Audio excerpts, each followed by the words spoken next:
Welcome back to another episode of Brick by Brick podcast with me, your host, Amir. And today I have the privilege of hosting my good friend and resident boxer among the realtor community, Reza, who's a dear friend of mine and a great boxer. We've been trying to slowly transfer him and transition him into the game of golf this summer, but we'll see how that goes. How are you doing, Reza? Welcome. I'm very good. Thank you so much. Thank you for inviting me. I'm happy to be here. Yes, it's a privilege to have you. We're excited to chat about all things commercial real estate and things like that. But first, before I get into that, I want to get our viewers to get to know you a little bit better and understand, what your history was, where you've come from, and what your journey has been so far to get into. Oh, where do I start? So just a little bit of background to, what brought me here, doing my real estate business. I'm coming from sort of marketing background in Canada. I was working with small businesses for a few years, small to medium-sized businesses for their marketing needs, different types, helping them to start a business, set up, and all that. And during that, what happened was I noticed there are lots of real estate needs. So I would need other agents, real estate agents, commercial agents to come in and help me. A lot of times, they didn't have the knowledge that I had about the businesses, so I ended up doing a lot of the work. I just had other people to, do the offers and do the paperwork for me. I see. So I realized, it's a license. Why not? I can get that license. That's how I started. I got my license with the purpose of getting into commercial real estate. But obviously, once you start the business, get into it, all doors are open. So that's how the whole story started. Now I'm sitting here. Most of my business is, as you know, commercial, different fields. But our job is to help people to get what they need at the best deal. Amazing, fantastic. So I didn't know that you were a marketing background. It's interesting to me because I also have a slight marketing background. Oh, okay. Working with small businesses and medium-sized businesses. Yeah, okay. And our office was actually very close to the Homela office now on Yonge Street in Richmond Hill. Yeah. Back in the day, this is 2017, 2018. So it's interesting, I didn't know that. And I find in my day-to-day work now that my background in marketing is a huge asset for me when I'm trying to, source properties or source buyers or present properties. Absolutely. Well, I feel like it really complements. Absolutely. Complements it well. So Reza, obviously most people start in real estate when they start being realtors, they start in the field of residential real estate. I assume that's how you started as well, right? Or not really. No. Not really. Honestly, All right. As I told you, because that was the purpose of me starting real estate. As you know, commercial real estate has more complications, needs kind of more knowledge, because when you start, you know the fundamentals of business. Right. But the first time you're preparing an offer for a commercial property, whether it's a lease, purchase, or even, purchase and sell of businesses, there are details that you don't know.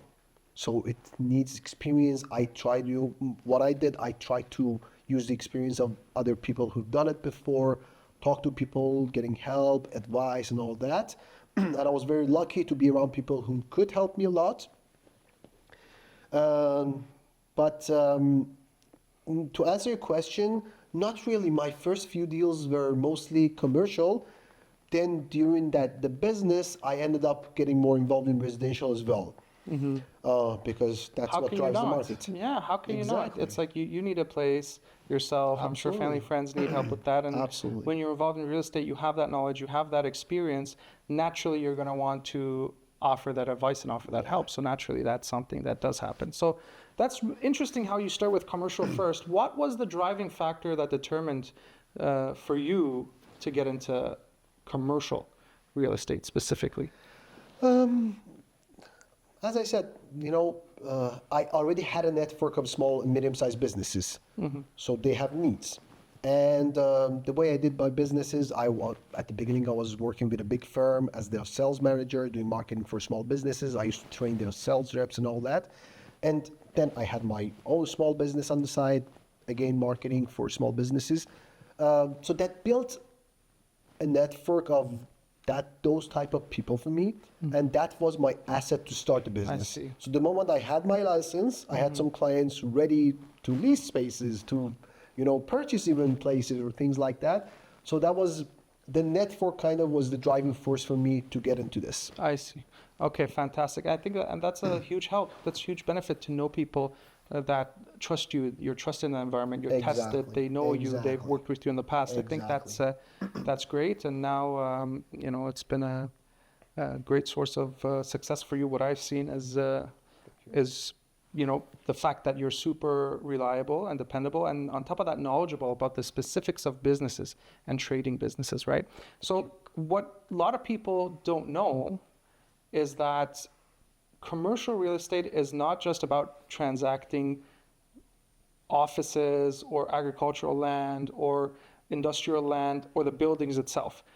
Business sales is also part of commercial real estate. Exactly, in Canada. Right? In Canada. So it's usually not the case. When back home or in the States, sometimes in the States it's kind of in the States it's different. They have business brokers, so their job is separate from real estate agents. Right. But here we have both. We do have business brokers, but our license, allows us to do this as well. Exactly. So that's a huge part of it. How much would you say, what percentage of your business comes from the transactions of businesses rather than the real estate of You mean business? specifically purchase and sell of businesses? Businesses, yeah. It really depends. So prior to COVID, I should say more, because I could say like maybe 40%, 30% of my business was that, because it was more transactions. Right. COVID put a big, hit on it. For a long time, we didn't even have any transactions in, person seller businesses. Nobody, people couldn't trust anything. It was very unpredictable future, so nobody could do anything. So after COVID started and, following all the, happenings after that, it's a little bit slower, but still probably for me, 20% of my business comes from that side. That's fantastic. Do you find that it's because of the economic situation generally after COVID, where a lot of businesses are struggling now? It's not as, as good as it was before in the economy, and generally because of that, it's declined? Or do you think 100%. People are just more less inclined to take risks and buy new business in this environment? Or is it a mixture of both? Exactly. This is a mixture of both. These are kind of, interconnected, because when the economy is not reliable, and unfortunately, thanks to our big guys up there, they're not doing a good job. Yeah. So the economy is not good. Nothing is reliable. Yeah. We've had many discussions on this podcast about this issue, so it's a very familiar issue for our listeners. I can imagine. So how can you trust, an economy that cannot drive itself properly to support you? And generally, our how can I say, the Canadian financial system is not designed to support small businesses. Absolutely. So we don't have that type of infrastructure. If you compare it to US, exactly. If you want to start a business in US, if you want to improve or expand your business in US, it's very different. The type of support that you get from the financial institutes, government, and all that is very different. That's why you're kind of on your own here. So if you want to start a business, you want to expand your business, you're on your own. It's the Wild West. Exactly. You just rely on your own capabilities, on your own resources and network and all that. So that's why it becomes more of a risk. Exactly. So you have a higher risk factor here. And it's not a joke. I mean, interest rates now compared to where they were are very high, and I'm sure sales is lower.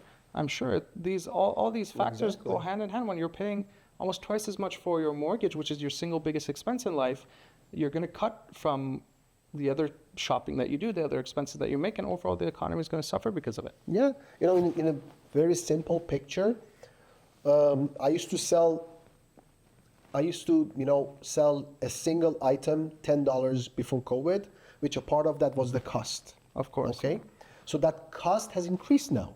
Okay, the only way that I can maintain that margin is to increase the price now. So I have to sell for the same margin. I have to sell the same product $12 or $13 now, but the affordability has not increased.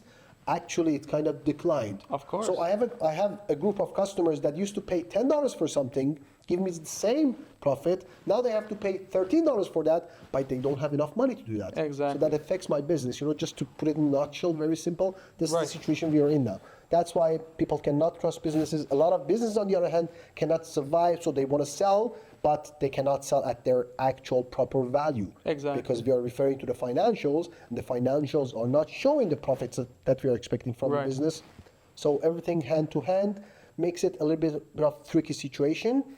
We have those percentage of successful ones, which is amazing, but generally it's hard. It's a hard game. Yeah, for sure. And I think the problem really is in the way our financial markets in Canada are designed, right? We're very different than the States. The majority Absolutely. of people in the States, they invest in stocks. The biggest investments are their stocks, are their companies, are the, the development that's going on there, right? In businesses, Silicon Valley, globally, all that. In Canada, it's different. The majority of your investment is in real estate. Absolutely. A big part of the government income is through real estate, whether it's property taxes, transfer taxes, development charges, whatever it is. A big part of our income is also through real estate. So this, another issue that we have is the carpet interest rates environment that we have. The only thing the government wants to do is control the rates, but they increase the rates to control the real estate market prices. Therefore, they increase the rates to stop the real estate market Exactly. crisis and affordability, but at the same time, they're killing the businesses. They're killing affordability, right? 100%. They don't have enough tools to control these things, these two sections, which is the real estate and development and, the economic factors that are going on. So it kind of plays to the detriment of both. Absolutely, 100%. I agree with you.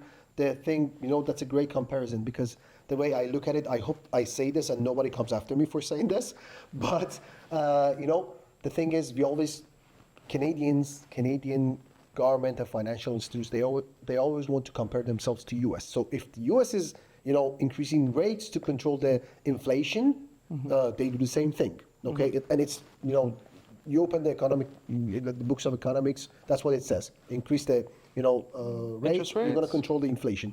But it's not a single dimension. You know what I'm saying? That's Exactly. the problem here. So when US does that, US has a lot of other economic alternatives. You know what I'm Right. saying? So if real estate is not working, there is something else. You mentioned stocks, you mentioned like other things. So there are lots of things that can replace it and still run the economy properly. People are making money, small businesses are making money and all that, and life goes on. Here, Exactly. as you mentioned, the only driving factor is real estate. Exactly. One transaction, I can put a list of, different parties who are making money out of it. And the moment it stops, simply, the bank itself, most of the income of the Canadian banks are coming from Mortgages. these loans. Yeah. So if these loans are not there, all the economy is stopped. We don't have any alternatives here. It's not like we have, big agriculture, farming, or, bonds or things Yeah. like that. We don't have any other industries. We don't have the big, automotive industry and all that. So this is a big stop, and that's the problem. When you just look at one dimension of the story, you're gonna lose The other. everything. And when people talk about what's gonna happen, that's my prediction. I always say real estate market cannot stay slow here, and that's my reason. And people are like, well, it's hard to say because all the economy is going down. How does it survive? I'm like, I don't know, but the only way to survive this and the only way to have, kind of the money rolling here is having the real estate rolling. Exactly. And ultimately, the problem is we don't have enough production. We're not exporting many goods. We're not leading in any sector where we're doing, technology or whatever it is. Nothing. Therefore, we're ultimately, a big part of our income is immigration. A big part of it is real estate, and that's it. Instead of having multiple facets to the economy where we can invest in agriculture, we can invest in production, we can invest in R&D and technology and grow it that way, all we're doing is taxing real estate and forcing a housing crisis by Exactly. not having enough units developed. So it's a chain of events that ultimately is playing to the detriment of the economy, playing to the detriment of the politicians themselves because of their track record. And Yeah. at the end of the day, Exactly. the middle class is the one who suffers. Exactly. Even the immigration that you're, talking about, in order to bring the right type of immigration, you have to provide some incentives for them. There is incentive now. Exactly. You ban the purchase for them, you tax them, and I understand all this taxing is, to kind of cover a deficit, but Where's for- that money going? To what extent? Yeah. You know what I'm saying? It feel like sometimes when I see a lot of police officers like standing and giving tickets to people, I'm like, okay, looks like there is a budget crisis. Somehow, Exactly. Oh because my God, I have a buddy. There usually other reasons. It's funny you mentioned this, Reza, because I have a friend who's an officer, and often he jokes that at the end of the month, be careful, don't speed, because that's when we got to come You up have with to the finish quota. We have that to, book has to finish. we have to finish that book, or else our can quota is imagine. going to come to an I end. can So it's imagine. interesting. I can imagine. It's interesting that you say that, and you're absolutely right. I was looking at a statistic the other day. Over the last 10 years, basically since this government came to power now, it's been 9 years, but basically over the last 10 years, the Canadian GDP per capita has gone up 5%. The American GDP per capita has gone up 57%. 57 So compared to tenfold, 5. right? Wow. Now think about affordability. Think about what that does to the middle class. Think about the production that they've been able to consistently over the past 100, 150 years produce, and what we've been able to produce. It's a big part of the economy, right? Now what I'm seeing is affordability is for everything is off the charts. We've seen many things go up in price 50%, 60%, 70%. Rent has gone up in price Oh my 50% God. over this past year, 60% over this past Unbelievable. 10 years, right? Unbelievable. And income has gone up by 5% in many cases. So we're not even beating inflation. That's a very simple example. You're talking about, a country that is supposed to be a developed country, right? So imagine a single person here who has a full-time job, general full-time job, getting paid $20 an hour, $25 an hour. Which was an amazing income 10 years ago. When I started my first job, I could have only dreamed of Yeah. it. Now it's not that impressive. But still, $25 an hour is higher than the minimum. Of course, yeah. So you have a decent job if you're getting paid For $25 sure, an hour. yeah. So you're getting paid $25 an hour, 40 hours a week. That's $1,000 a week. Right. Okay, and just a rough estimate, $4,000 per month gross, which Right. after deducting taxes, you're ending up in the range of 3,000. 3,300, 3,400 maximum, depending on tier and everything. Let's say Exactly. 3,300. That single one person, if he wants to rent a one-bedroom apartment, what's the range that the person is looking at? Minimum 2,200 now. Minimum. 2,200 on the rent. Now, One car, 2,500. lease, 1,000. 700, With 800. insurance, 1,000 at With least. insurance, 1,000. That's And it. Considering it's a Tesla and they don't have to pay for gas. That's it, exactly. So that's it. Your income is gone. You're a single person having a full-time job in a developed country, and that's it, it's gone. So Yeah. what does that person eat? The person needs the phone, the gas you mentioned, and all that. So what happens? So Yeah. this is a broken economy. Exactly. And simply the math doesn't work here. It does, and it used to be like this. It was so much more affordable and so much more possible to get It to should achieve that be. Canadian dream. There's no Canadian dream anymore. should be. If you tell me define the Canadian dream now, I can't. Because there's no truth. There's no dream anymore. It's become turning so into a difficult. nightmare, right? I swear I don't know if there isn't a change, and if we don't reverse the path that we're on now, it's going to be very difficult to sustain this country. Who are we comparing ourselves to? Because in US, if you have a full-time job, you can afford to have a normal life. Yeah. Where else? Compare ourselves to Emirates, like Dubai, Emirates. Dubai, yeah. If you have a full-time job, you can afford a normal, high-quality life. You can be in the middle class. Here, Yeah. the math doesn't work. Simply, the math doesn't work. Doctors and engineers and high-paying people are in the middle class now. Yeah, That's what I feel. They have the same quality of life as the middle class in the other countries. So it's a little alarming, a little upsetting, but hopefully it'll change, and some new legislation, new people, new ideas come to power. But that's always the case, right? It's a pendulum. I'm sure if you look at history, the same has happened to this country too. Previous governments, they swing to one extent, one extreme of the pendulum, and then they get brought back by the people, and then they swing to the other extreme, and then they get brought back too. So that's kind of the theme that we expect to see happen. We're just dancing in the middle. Exactly, and in this middle, the pendulum keeps hitting us in the head. Every time it goes back and forth, knocks us down a few pegs. So it is what it is. But getting back to real estate, I really want to pick your brain a little bit about commercial real estate, especially investments in commercial real estate and what the benefits are, because oftentimes, getting back to the government on this, we keep knocking them, but it's the prerogative of the people, they say. Our legislation in Ontario for residential investors is outright horrible. One of the worst in the world, right? It's so one-sided towards the tenants. It basically gives them complete power and complete immunity over anything, right? The risk is too high. It's just unmanageable at this point. It's really getting out of hand. So that's one challenge that we have. Obviously there are many benefits and many facets of investing in commercial real estate that we're going to get into, but I want to just start with this issue because that's the one that's been on my mind as an investor for many years. What is the legislation environment like when it comes to tenants and landlords in commercial real estate? Is it a better environment? Are there advantages to being a commercial landlord rather than a residential landlord? Sure. I'm going to answer your question with a question first. Okay. So, just like you mentioned, we have a lot of investors in the market. Think about the big names in terms of property managers, property owners, just in the city that we're in, Toronto. Okay. Mm-hmm.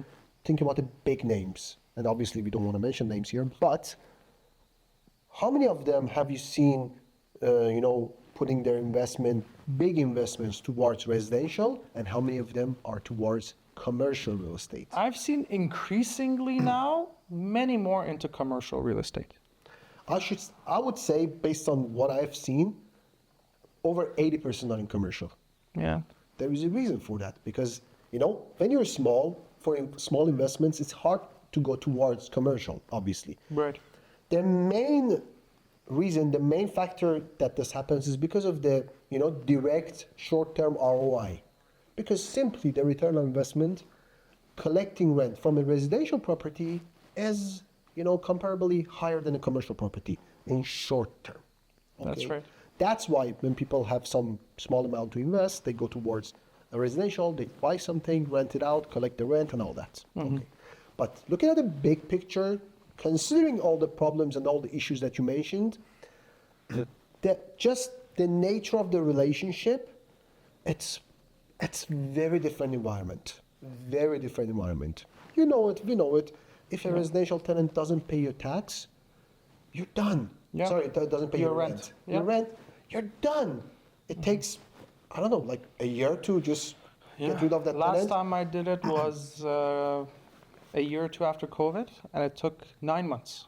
9 months. Collecting no rent. No, I couldn't get anything out. That's what I'm saying. You're collecting no rent, and at the end, probably you end up paying the tenant just to leave the place. Yeah. And I had to completely redo the property, by the way. There is the benefit. There's no benefit. Where does the ROI? There is no return on this investment. Yeah. That doesn't happen in commercial. Right. The commercial tenant doesn't pay. It's written in the agreement. They have like a short amount of time. You can go change the locks and all that. How long do they have? It depends on the contract. Usually they say 2 weeks in the contract. It's written 2 weeks. Right. But there are ways to play around. It's not like after 2 weeks they're gonna come change the locks. They give them like extensions and all that. But basically, you're gonna collect your rent. You can get it. And the thing is, the due diligence process prior to accepting a commercial tenant is very different. Yeah. So I look at the tenant, what's their income, and I'm giving them based on their income. You do the same thing in residential, but Right. you don't know. It's a job in the same economy that we're talking about. Exactly. So you can't trust that. Exactly. And another thing I've heard is when you change the keys in a commercial lease, the landlord has the right to hold and sell the equipment and the furniture and the stuff that's in the property. Is that right? Is that correct? You should be very careful saying that. I'm not saying no or yes. It all depends on the, terms of the contract and agreement. Right. But like I said, generally, the landlord is more, secure and safe in a commercial case. Because in a lot of cases, they have a few months of security deposit. And one of the differences is that in the residential lease, when you get first and last, and in a lot of cases, you get more than one last, 2, 3, whatever, Right. those are rents paid towards a few months. Exactly. So if you end up, with a tenant that doesn't pay the rent and you just start collecting those monies, then you run out, but the time frame usually takes longer. I see. In a commercial case, that is not towards any months. That's called a security deposit. So you get 2 months of security, which stays there. I've seen cases that the tenant has been in the place for like 10, 15 years, and they have 2 months of security deposit sitting with the landlord, and they don't even remember. They just forget that they have that amount of money sitting with the landlord. Exactly. It never goes towards any months of rent. Right. It's a security deposit. It's just security which deposit. we're not allowed to hold in residential real estate, or if But it's in commercial, they $200 do. key deposit, but in the commercial you do. That's interesting. Exactly. Another difference in commercial real estate and residential is when you take on a commercial lease, oftentimes you have to do major renovations to the property before you move in, right? It's not common in residential. You take Absolutely. it as is, right?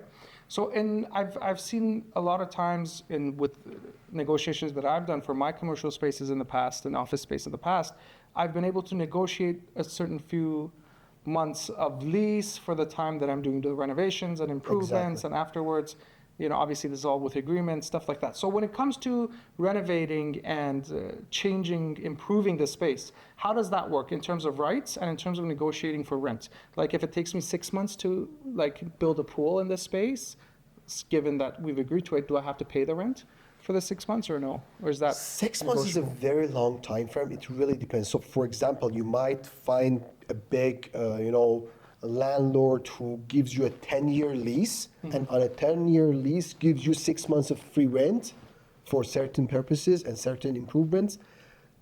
Standard practice, what we see, because, generally, this is the other thing that really matters. On a commercial lease, you're looking at a 5-year plus options of another, Exactly. like renewals of 5 years. Right. So that is better than a 1-year lease in residential, and then you might need to find another tenant. This is a 5-year lease with the option of you renewing 2 additional terms of 5 years. So for that initial term, usually there are 2 things to help the tenant with that. Number one, as you mentioned, is the rent-free period. So we have Okay. 2, if I want to speak technical, we have rent-free period and fixturing period. What's the difference? Fixturing period, you pay no rent. You just Okay. have possession, you have the keys, you go in and start doing your work. That's usually for preparations, I see. okay? Then, and you're not doing anything basically. And then we have the rent-free, which is the net rent-free. During that period, you're not paying the net rent, but you're paying TMI, which is tax, maintenance, and insurance. Insurance, yeah. And you're doing Operating. the work, you're doing the improvements, developments, and all Right. that you're doing inside. But That's you're allowed to open your doors and sell to customers and stuff like that during that period. technically, that's not the point. Technically, you're not paying rent because you're not making money. Exactly. But when you have 3 months free rent and you finish your renovation after 2 months, usually the landlords allow you start, and you still have You get going. that 3 months. But a lot of big landlords, like for example, I just give a name, for example, like if you're dealing with smart centers, Yeah. a big, property manager, the biggest. they will tell you 3 months or opening the business, which means if you open the business, earlier than 3 months, then you're You have starting to start pay paying. rent. Right. They So might that's- calculate it, for 15 Exactly. days, 10 days, whatever it is. So there's a purpose for that. There is another thing to help the tenants for that. It's called tenant allowance. So they put an allowance of certain amount, usually per square feet. So, for example, the landlord says, the landlord allows $10 per square feet for improvements to the tenant. I see. So you rent a space of 1,000 square feet. The landlords give you $10 allowance to do improvements, which means up to $10,000 of the money that you spend in the premises, the landlord will pay because this is improvements to their property, so they I see. allow you a part of that Okay, with so their written approval. They pay or they subtract it from the Usually rental? they pay upon receiving invoices. I So see. you do that, then you submit the invoices, then they pay. Okay, another point you brought up was the TMI issue. Now we have different types of leases. You have triple net, single net, double net, whatever. But the majority, what I've seen of leases is triple nets, which means taxes, maintenance, and insurance fees you have to pay on top, Yes. separate to the rental amount. Why is this beneficial to the landlord? And why is it beneficial to the tenant as well? So to answer this question, I want to go back to the previous topic that we talked about. Why is it better? So you have a residential property, you're collecting more rent, but at the end of the year, you're paying property taxes. Anything happens to the property, repairs, whatever, Exactly. is paid by the landlord. So that's Exactly. deducted from your income. Which also fluctuates over time. Exactly. So imagine a furnace Right goes now, down or exactly. whatever happens, you have to pay for all that. Yeah. Floors, ceiling, roof, whatever. Right now, they're talking about a 10.5% increase in property taxes in Toronto this week. Can you imagine? Olivia 10%. Chow, 10.5%. That's huge. Like it's not enough now. Exactly. We need to pay more. Anyways, but in a commercial, expenses are covered by the tenant in the form of TMI usually. So I see. the property tax that you pay, that is collected from the tenant throughout the year on a monthly basis or whatever, as the tax part. Then I the see. maintenance, whatever maintenance that you do, and even the services, for example, other than normal maintenance, you do snow removal, you do window cleaning and all that, again, that is collected from the tenant, and the insurance, meaning the landlord basically doesn't have any cost.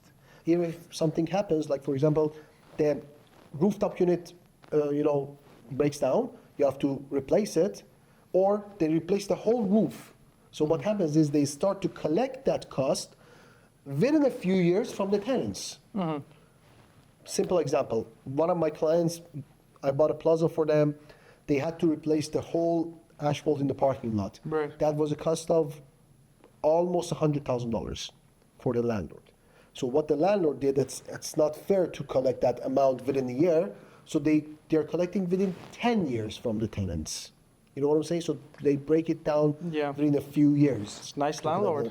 Yeah, well, they're gonna collect it anyways. Right. So But the thing is, $100,000 now is very different than $100,000 in 10 years. they get So the they are- interest. Don't worry about it.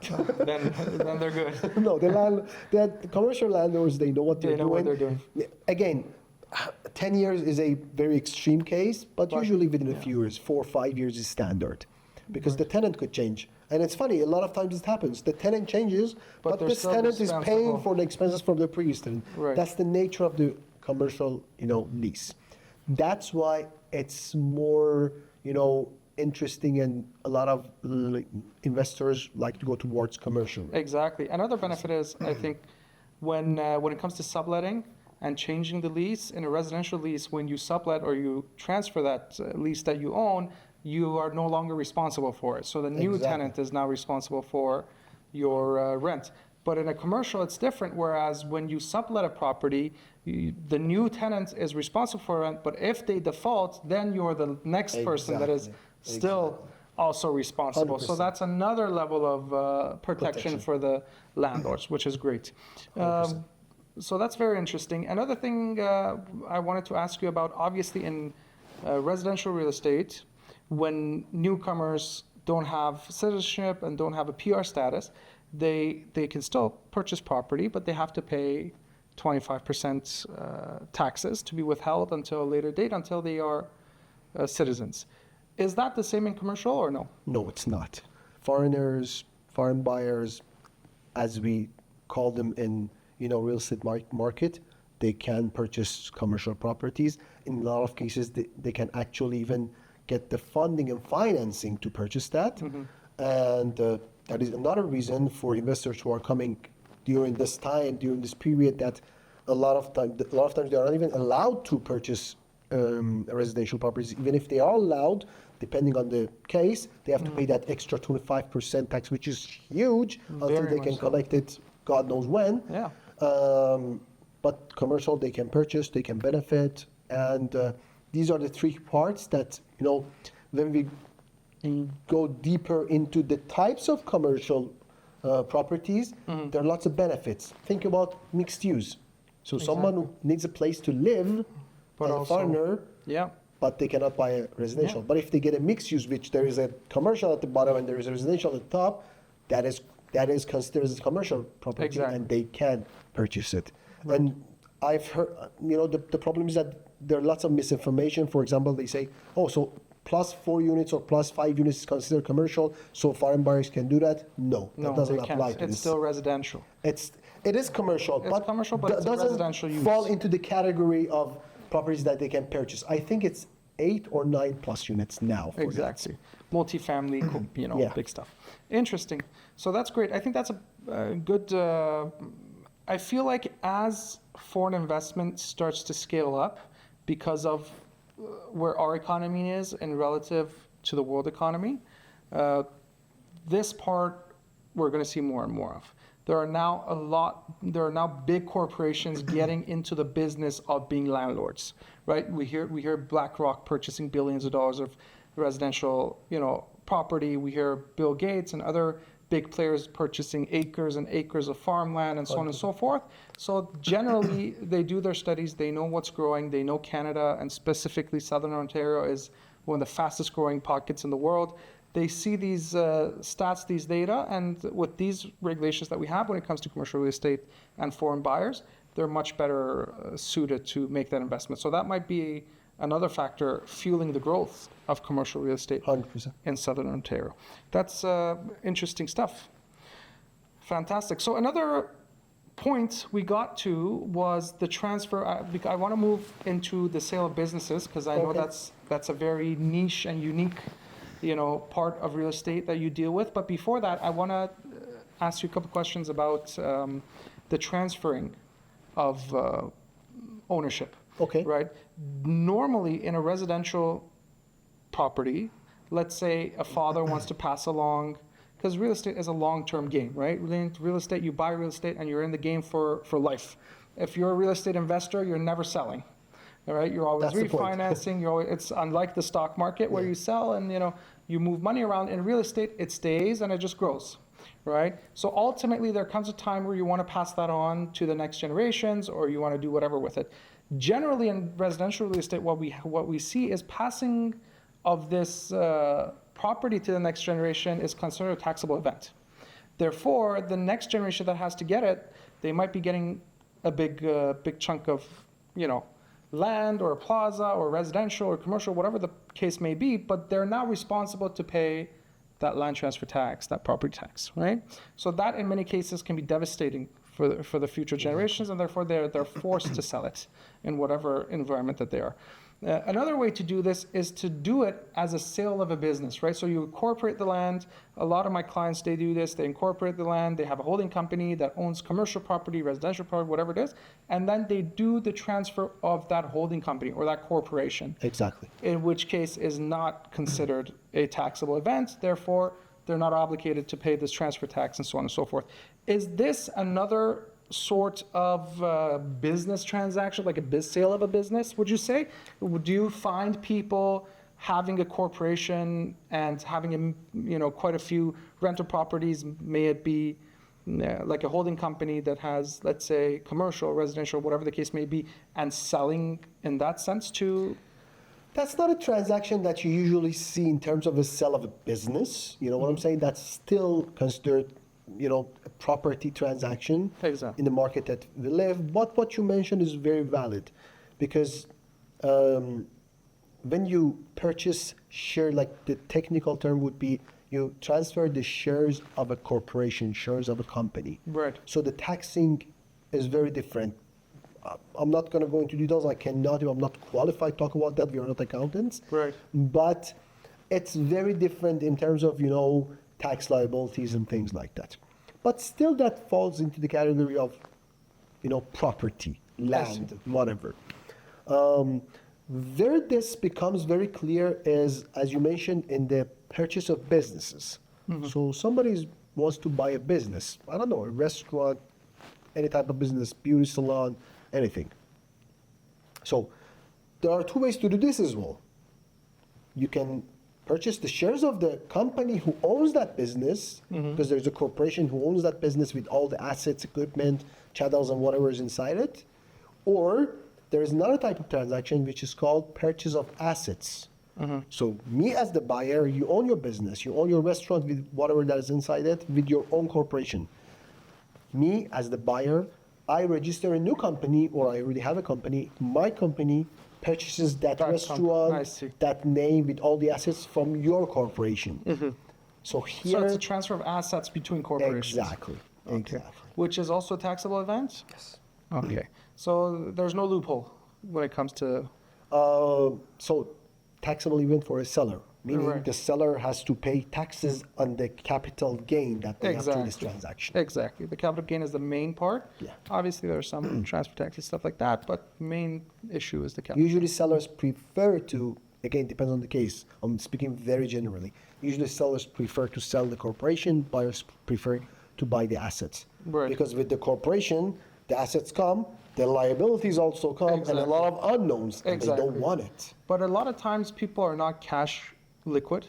They're not liquid in terms of their assets, so they can't afford to. So they might be selling the properties at a discount when they're selling it with the liability in the corporations. Yeah. But ultimately, I've seen a lot of times where this happens, especially nowadays because interest rates went up. All the liquidity that they've had have gone to mortgages over the past couple of years, right? So You it's have to be a very little bit tighter careful. that way. That's why the lawyers charge you way higher when they're transferring the shares. Exactly. All right. So, what are some things people have to think about when they're purchasing or selling a business? Before going into the business itself, the first step to me, I'm always like, because obviously people come to me, they want to buy a business, they are getting Yeah. advice, or we are looking for something. The first step is to, make the right choice in terms of the business that you're purchasing. I always ask people, like when someone tells me, I want to buy a restaurant. My question is, why do you want to buy a restaurant? Right. Do you have any experience? Have you done this before? Do you already have a Exactly. restaurant? What made you think that you can do this business? Do you know what it entails running a business and managing it? It's one of the hardest Exactly. businesses in the world. And you have Exactly. a very limited margin, 15, 20%. Like, Exactly. It's But the thing, cutthroat. what's the problem? It's funny because a lot of times, like, people, I don't know, they have a barbecue at their home, or just they have guests over, they make pizza, or they do cooking, and everyone says, "Oh my God, you're a great cook. You should open a restaurant." Really, I should open a restaurant. What I keep telling people is that not just restaurant, any business, having those skills is just one side of the story, and actually that's the part that you can pay for. You don't necessarily need the skills. Like, I mean, you trade the don't need skills to be to the do chef. something. Exactly. Right? You can hire a chef. What makes a business successful is other skills, which is generally I call them business skills. Exactly. You can own a restaurant with no knowledge of food or anything, but have a successful business, or you can be great chef, great cook, and have a business that is not even capable of paying its own expenses. So these are different things. That's why I'm always careful, and I try to make people aware of what's going on, because a lot of times for any reason people feel like they can do something, but it's just a dream, or it's just an idea in their head. Yeah. So they need to know what they're getting into. Especially, we talked about all the economic situation and everything. Exactly. So people need to know what they're getting into. Once we pass this phase, then we get to the point, okay, you know what? We agree you're capable of doing this. You want to buy any sort of business. You want to buy, I'm trying to find examples other than restaurant that are very general. A laundry, a dry cleaning, something like that. Okay. What are the things that we have to pay attention to? The main factor, the main question always is, how do we evaluate that business? How much that business is valued? How much do we pay for it? And just like residential, or just like real estate, tangible real estate assets, There's a formula. There's a formula, and we have a market value, and we have a market price. It's not always the same thing. You know what I'm Right. saying? Trade value is different from the The price. appraised value. Yeah. You know And what how I'm do you saying? calculate that? Is there like an income multiple that you use? Is it the net profit multiple? Many cases in tech, often it's That's one up of to the 10, factors. But So generally, maybe two or three or generally, four. exactly. Generally, when I'm appraising a business, I use several factors. three main factors, which technically would be four, as one and two financials, Right. revenue and net income. Liability also, I'm sure. How much money is coming to this business on an annual basis? Right. What's the turnover? Sales. How much is your sales, simply? And out of that sales, how much is the profit? So we're talking about margin as well. So these are the first two factors. Third one, obviously, is the value of belongings of the business in Right. terms of equipment, chattels, maybe vehicles, improvements. The lease oftentimes Leaseholds. has value. Exactly. And it's funny you mentioned that, because just to put a small bracket here, a lot of times you buy a business for someone, Right. the person doesn't care about the income, doesn't care about, the name, doesn't care about anything. They just want that location. Yeah. Like And then they pay want to you. change the business. Exactly. I just pay you to leave, give me the keys. Give me Right. the lease and go out of here.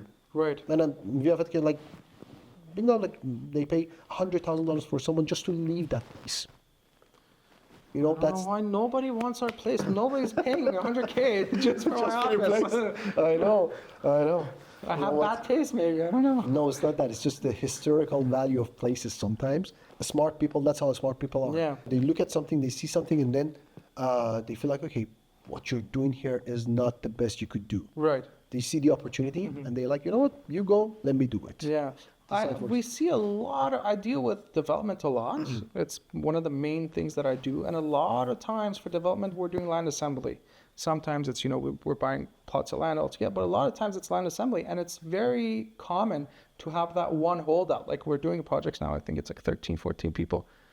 Buildings, and I already know that there's which one's going to be the holdout that's going to, so these things come to fruition, and you see that. But in leases, 100K, basically for just cash for keys type of thing, just to get the option for the lease, not the property. That's rare. It must be really good.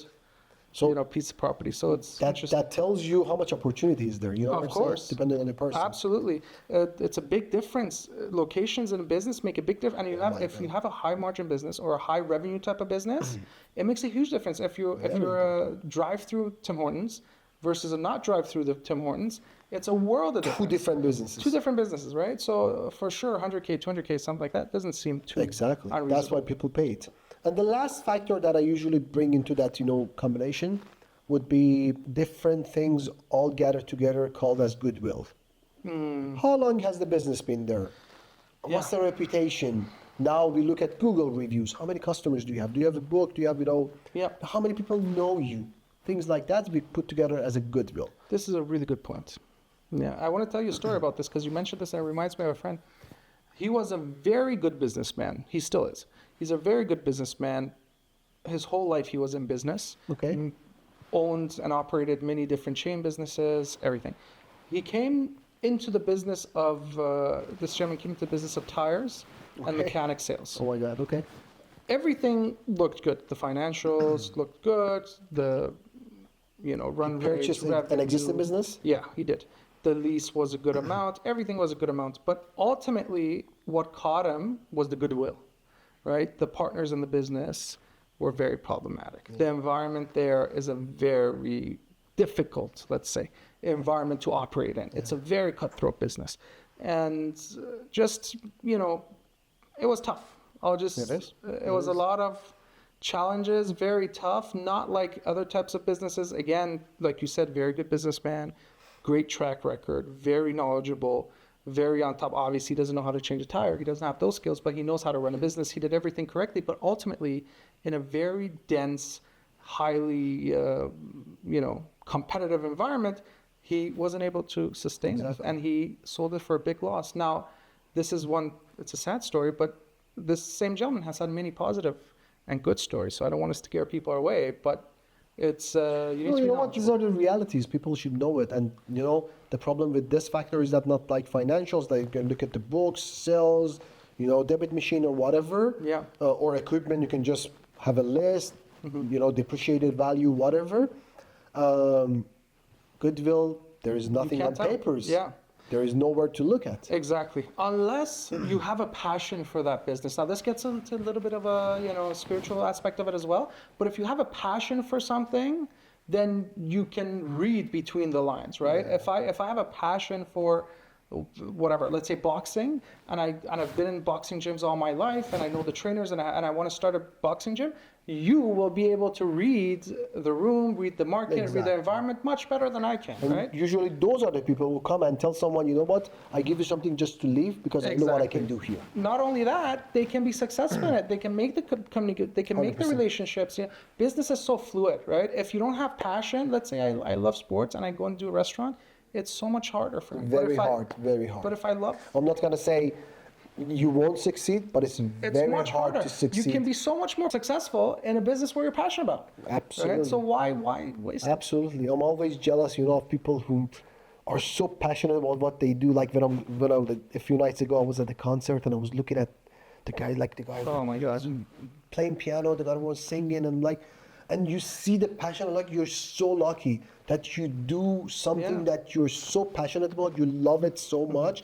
You could see the joy in their face and features and the movements, and you're making money out of it, and you're making a life out of it. Exactly. Which is amazing. Listen, I see that same thing in you. I see it in me also. Like when I was a kid, my father and I, we would go look at property, look at land, and we would get so excited. Oh, look at the tree, look at this. And sometimes friends and family were coming, if it's, if you're on a vacation or if you're whatever, you think, because your mind is always running in real estate. And people would say, well, what are you guys excited? It's dirt, it's this, it's that. But because of that passion, you can see the excitement, you can see the future, you can see the potential, you can see how it can transform. And I'm so grateful, that we have that. It's funny that you mentioned that. Exactly. I see That's that my in you passion. also. I'm to me, what really excites me is seeing something that others cannot see. Right. And I see something that not everyone can just look at that and find out. Right. So you can call it opportunity or just points or whatever. It's just that gets me excited. Insane, yeah. Very true. So that's it's a interesting world of commercial real estate. Yeah. There's much more to it than meets the eye. Absolutely. And it's really important to have the right sort of experience on your side, the right sort of knowledge to help you navigate this environment. We are very grateful for you and your time and sharing your insights and your experience with us today. It was very enjoyable for me, and I've learned a lot through this conversation. It was fantastic. Do you have any final words? No, actually, thank you so much for inviting me. It was a pleasure. I really enjoyed the conversation as well. And, I just hope whoever who's watching this enjoy it as much as I did as well. I'm sure they will. All right. Thank you guys for being with us for another episode. We're going to have a couple more coming up. Feel free, comment, let us know what you want to see, what type of content you're interested in, and we'll always strive to find content that excites you and interests you.